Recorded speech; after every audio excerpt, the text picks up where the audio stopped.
Hi, everybody. My name is Jamille Hawkins. I am the Family Consumer Sciences Agent for DeKalb County with UGA Extension. Today, with Commit to Being Fit, we are going to talk about food safety beginning at home. So, what does that have to do with committing to being fit? So, as we've been saying before, committing to being fit does not have to just be your physical strength or your physical fitness, it's also your mental, getting enough rest, taking care of your home. And now it's talking about food safety because that is what's going to keep you safe while you are cooking your meals or keeping your family safe while you are together in the kitchen. So we're going to go ahead and jump right in with today's lesson.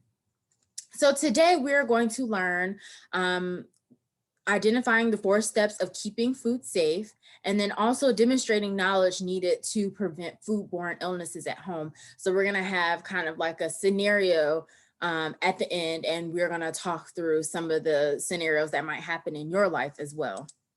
So some of the new vocabulary that you might learn this week is calibrating, which is marking with a standard scale or measurement, germs, a microorganism, especially one that causes diseases, and then pathogens, which is a bacterium, virus, or other microorganisms that can cause diseases as well. So, do you think that you have a good understanding of food safety? And can you name the 4 most important steps to keeping food safe? I know you saw a little bit in that first slide, but think in your head, like, do you think that you have a good understanding of food safety? Not everybody learns the same. Not everybody knows the same food safety measures. People have grown up, they might have grandparents that might have done their cooking in a certain way. They might have parents that might have done their cooking in a certain way. And so then you pick up on their habits. Do you know if it is the most food safety way that you are in your kitchen? Let's find out. So foodborne illnesses can happen when bad bacteria, viruses, or parasites get into your food. So it can make you throw up, go to the bathroom a lot, or even have a fever, and make some people very, very sick. But it can be prevented if you follow these 4 simple steps, and we're going to go through them. Number 1 is cleaning. Washing your hands before you even stepping into the kitchen. Wash your hands and your surfaces often. So washing your hands for at least 20 seconds. What you do is you go into wherever your sink is, you turn on the water. It's a warm running water. And then you stick your hands under, you get some soap, and then you lather and you scrub, you get under your nails, you get your cuticles. Make sure you get this part of your, like your wrists, because this part can also hold bacteria that you don't really get when you're washing your hands like this. You don't get this part. Getting in between your fingers, make sure you get everything. And then you are scrubbing for at least 20 seconds, and then you rinse your hands, and then you get your paper towel or whatever you're using to dry your hands, turn off that faucet. If you are in a public restroom or just any kind of restroom, honestly, you can just grab that toilet paper or napkin or whatever towel that you have, open the door handle because that door handle might be dirty, and then throw that towel or whatever you're using to dry your hands away. Simple. Washing your hands before you touch food and then after you go into the bathroom is very important as well. Washing kitchen counters and tables before and after you put food on them, because we can put anything on kitchen counters. You come in from a long day of work, you have your meal in your hand, you just plop it down on the kitchen counter.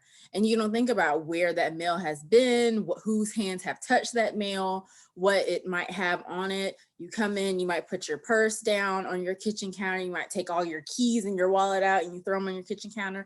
And surfaces like that hold all the bacteria that could get you sick if you don't wipe down your countertops or your tabletops before you start preparing your meal. So keeping your purses, newspapers, book bags, and toys off the counters where you keep your food. So if you want to think about it, keeping your kitchen just for your food, nothing else. If you have a table or like a little place to put everything else when you come home, that might be the place where you want to designate. But sometimes the kitchen, that's where everybody is. That's where, you know, people gather the most. And so people find it like a gathering spot and they just kind of dump all their stuff. But if you designate your kitchen as off limits to everything except for food, then you're also reducing your risk as well. So 2 is separating. Do not cross-contaminate. Keep raw foods like meats away from ready to eat foods. So say that you went to the grocery store and you have raw chicken and then you also have strawberries. You're not going to cook, or that you're not going to do anything with just raw strawberries. You're not going to kind of put those together or prepare them on the same cutting board, because you can cross-contaminate, and then that is another way that you can get yourself or your family members sick. Using one cutting board for raw meats and then a separate one for ready-to-eat foods or vegetables or fruits. So keeping those separate. Place cooked food on clean plates and not on plates with raw juices. Some people do this, and this is just me saying, do not do that. That is cross-contaminating. You have already cooked your food. That means that you have brought it up to the correct temperature that it's supposed to be at. And so it has killed all the bacteria or the germs on the food that you have cooked. And you don't want to put that back on the same plate that might have the different pathogens or on it that could cross-contaminate and get you sick. So do not let raw meat juices drip onto other foods. And so what we mean by that is your refrigerator. So we all have, if you have a refrigerator, most come with shelves. And so you have to place your foods in a way to where if you do have that, you know, that raw chicken that you just bought, and sometimes the packaging is not as good as it should be from the grocery store, and say you put that on top of the top shelf of your refrigerator, and then you start placing like your strawberries or something else that you have already prepared underneath that. So what happens if the raw juices of the chicken fall and drip down onto your strawberries and you don't even know it? And that could possibly get you sick. So think about rearranging your foods where you put your raw meats at the bottom so that has nowhere to drip, and then putting your ready to eat foods above that. Next is cooking. So cook to proper temperatures using a food thermometer to check when foods are safely cooked. Cover, stir, turn the dish, and follow the rules for standing time when cooking in a microwave oven. So a lot of people cook and they kind of just say, oh, well, that's long enough. Oh, well, I've cooked this long enough. I've cooked this chicken long enough. I've cooked this piece of meat long enough. And you are leaving it up to chance, basically. So using a food thermometer and being able to check those foods to make sure that they are up at the correct temperature. And we're going to bring up the chart that has the correct cooking temperatures a little bit later. Right now. So your temperature danger zone is 40 Fahrenheit to 140 Fahrenheit. And so between 40 and 140 Fahrenheit, that is when the bacteria grows the most. So, and that is why it's called the temperature danger zone, because it can, the bacteria or can grow in such a short period of time between those temperatures. So you want to, if you have something 40 degrees that's coming out of your refrigerator, you want to cook it past 140, and I'm gonna show you the temperatures and to cook it past that so that you go through that temperature danger zone quickly enough so that you do not get sick. So we are starting with ground meat, meat mixtures, and poultry. You want to cook that to internal temperature of, if it's beef, veal, lamb, or pork, you want to cook that to 160 degrees Fahrenheit. If it's chicken or turkey, you want to cook it to 165 degrees Fahrenheit. If you have fresh pork, beef, veal, or lamb, if it's a chop, roast, or steak, you want to cook it 145 and let it rest for 3 minutes before carving or serving. And then some other choices are, if you have medium or well done, then those are the temperatures that you want to cook it to. Ham, if it's fresh or smoked raw, you want to cook it to 145 and then let it rest for 3 minutes. Or if it's ham that's already fully cooked and you want to reheat it, if it's inspected by the USDA, then it's 140 degrees.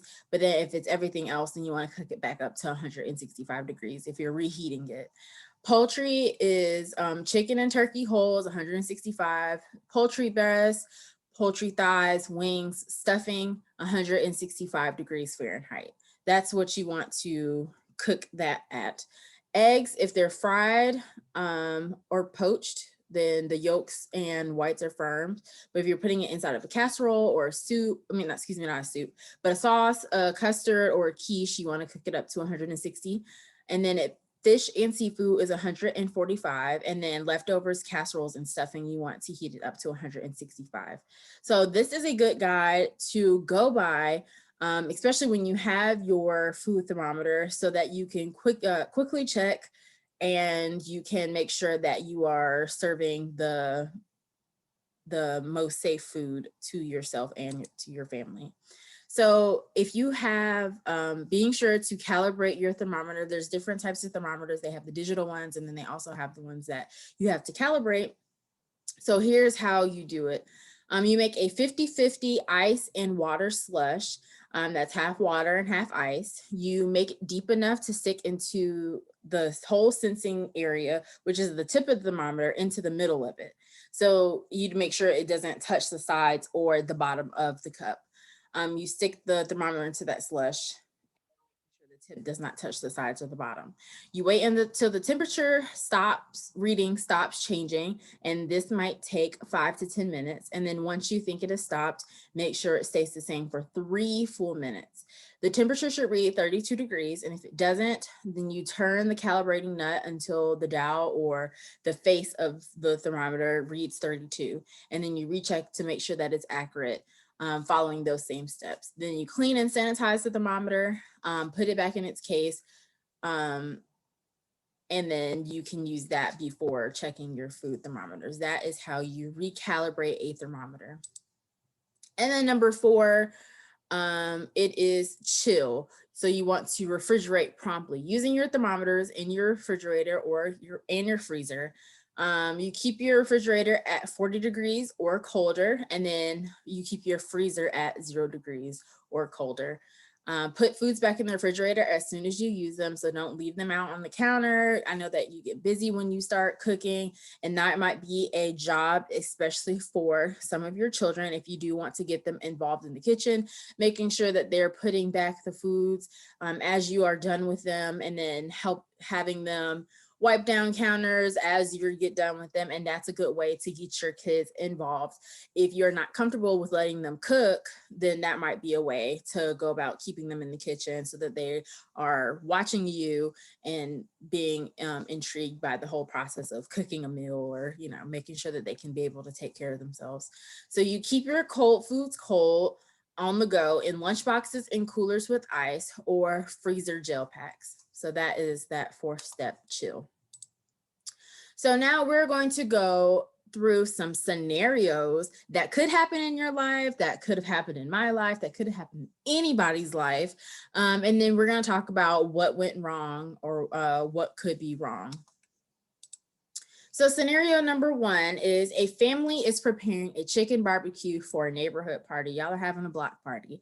They are already hard at work. The son, Jack, and his father, Mr. Smith, are taking pans of chicken breasts that were left thawing on the counter last night, and they are placing the chicken on the grill. Meanwhile, the daughter, Elizabeth, and the mother, Mrs. Smith, are taking a large container of slaw that they made several hours ago from the cooler and are starting to plate it into individual 4-ounce cups. Jack tells his father that he thinks the chicken is done, so they start taking off the grill and putting it back into the pans that they used to bring it to the grill. Their neighbors will be arriving soon. What, if anything, could be wrong? Think about it. We've talked about some of these things. We've definitely talked about some of these things. So let's go ahead and go to the answers. So one of the things that was wrong was they left the chicken on the counter to thaw. You want to either keep it in the refrigerator to thaw You don't want to leave it out for over 2 hours. And then they did not divide the large container of slaw into small containers to chill quickly before placing them in the cooler. And that would disrupt, that won't get the slaw cold enough in the right amount of time so that it could stay food safe. And then they did not check the temperature of the chicken with a food thermometer to see if it has reached a high enough temperature. And if it's chicken, then you want to cook it up to 165 degrees to destroy harmful bacteria. And then they also put the cooked chicken back in the pan that had the raw juices that they brought it out with. So scenario number 2, Margaret leaves the cutting board she used to cut up some raw chicken sitting on the counter. April needs a cutting board to slice some carrots and cucumbers for their salad. She takes the one Margaret was using and proceeds to cut her vegetables. What, if anything, could be wrong? We've talked about this as well. She uses the dirty cutting board with raw chicken juices on it to cut up the vegetables for a salad. That means that cross-contamination could be a problem and bacteria from the raw juices can get into the salad that will be eaten raw. So you don't cook your salad, it's ready to eat food. So she's putting those vegetables that she had cooked with the raw chicken juices into the salad and then gonna serve it. Yeah. Scenario number 3 is Derek and Suzanne are helping get ready for a family dinner party. They take the pans of wrapped baked potatoes out of the oven and set them on the kitchen counter. The rest of the family will be arriving in about 3 hours. Nobody will mind if potatoes are a little cool by then. What, if anything, could be wrong? So the potatoes are not held at a proper temperature for serving. Cooked foods should be held at 140 degrees or higher, or they should be refrigerated and then reheated before serving. Allowing tightly wrapped baked potatoes to sit in the temperature danger zone, which is 140 degrees and 40 degrees and 140 degrees. That's where the bacteria grows the most. For more than 2 hours can cause illness. There have been cases of botulism, which is a very deadly food poisoning from baked potatoes held at the wrong temperature. So you want to keep that in mind. Just because it's already baked and it's in the foil, you think that it's ready to go, you might want to put it in the refrigerator if you're going to hold it out for a long period of time, and then reheat it at when it's needed. Next is scenario number 4. The Hernandez family is having a celebration dinner after the football game this weekend. They are going to serve chili as the main dish. They decide to make the chili the night before, put the large containers of it in the refrigerator overnight, and then Miss Hernandez will warm it up during the game. When their friends start to arrive, the chili does not feel very cool, even though it has been refrigerated overnight. Oh, well, maybe that means that it'll take less time to warm up. What, if anything, could be wrong?